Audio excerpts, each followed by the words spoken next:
भगवान के पास सुनाने नहीं आना चाहिए, भगवान के पास सुनने आना चाहिए।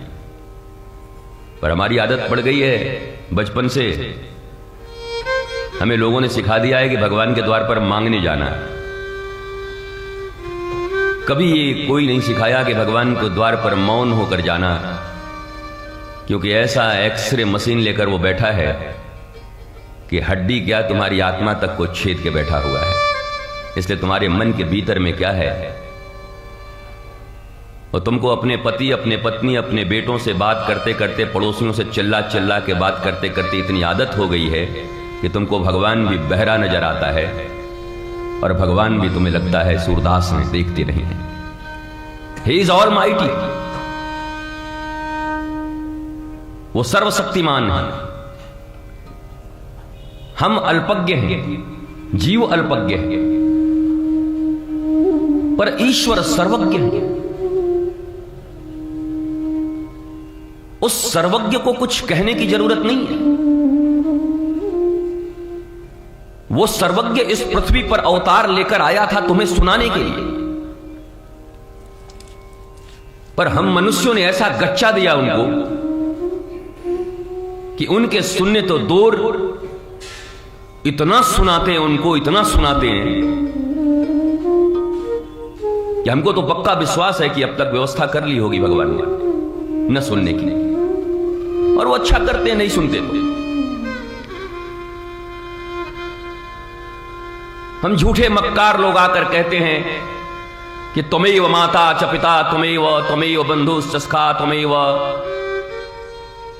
त्वमेव विद्या द्रविणम, माल पानी भी तुम ही हो, त्वमेव सर्वम मम देव देव। ये तो अच्छा है कि सुनते नहीं। सुन ले तो एक ही दिन में तुम्हारा बैंक खाली कर दें पूरा, रिश्तेदारी से लेकर परिवार से लेकर, क्योंकि जब सब मैं ही हूं तो ये सब रह के क्या करेंगे। तो बड़ी कृपा है ठाकुर जी की, सुनते ही नहीं हमारी बात, क्योंकि ठाकुर जी बात भी तभी सुनते हैं जब निर्मल मन जन सो मोहि पावा, मोहि कपट छल छिद्र न भावा। That's very nice. कम से कम सुन नहीं रहे, भूले भटके किसी दिन सुन लिए और घर से खबर आया कि माता पिता गए, बोला कहां, बोला भगवान ने सुन लिया कि जब तुमेव माता च पिता तुमेव, भगवान ने कहा नकली रह के क्या करेगा, मैं तो असली हूं। बोला फिर, बोला बैंक बैलेंस भी खाली, क्यों, बोला भगवान ने सुन लिया। द्रविणम तमेव, तुम ही मेरे द्रव्य भी हो, माल भी हो, इसलिए अकाउंट खाली हो गया। आप पर और 1 करोड़ का कर्जा चढ़ गया है। फिर मैं देखूं कि कितने लोग आते हैं यहां पर, कितने माई के लाल हैं, पूजा करने वाले और दर्शन करने वाले।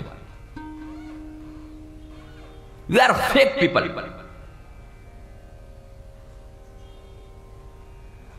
हाथी की तरह खाने और दिखाने के दांत हमारे अलग अलग हैं, और इसका सबसे बड़ा जो दुष्प्रभाव है वो समाज पर नहीं है, देश पर नहीं है, तुम्हारे परिवार पर भी नहीं है। इसका सबसे बड़ा दुष्प्रभाव तुम्हारे स्वयं के जीवन पर है। दुखी तुम हो, चिंतित तुम हो, अशांति में तुम हो, हाय हाय तुम कर रहे हो, नोबडी एल्स। इसलिए मन से यह भी भाव निकाल दीजिए कि आपके पूजा करने से राष्ट्र का मंगल होगा, समाज का मंगल होगा, परिवार का मंगल होगा। अरे जो खुद अपना मंगल न कर पाया और दुनिया के मंगल करने का जिम्मा लेके घूम रहा है, जिसके अपने जीवन में प्रसन्नता नहीं, प्रसादस्तु प्रसन्नता।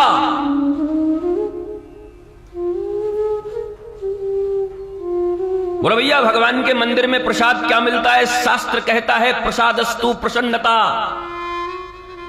नो हलवा, नो पूरी, नो बादाम, नो काजू, नो खीर, नो दूध, नो रसमलाई। शास्त्र कहता है प्रसादस्तु प्रसन्नता। अब हम तुम्हारी बात सुने, मैकोले की शिक्षा व्यवस्था से पढ़े हुए लोग कॉन्वेंट संस्कृति में ए फॉर एप्पल पढ़ करके और B for boy, C for cat और डी फॉर डोंकी पढ़ने से पता नहीं क्यों बाज आ रहा है। हम तुम्हारी बात सुने कि ऋषियों की बात सुने? हम तुम्हारी बात सुने कि श्रीमद् भागवत की बात सुने?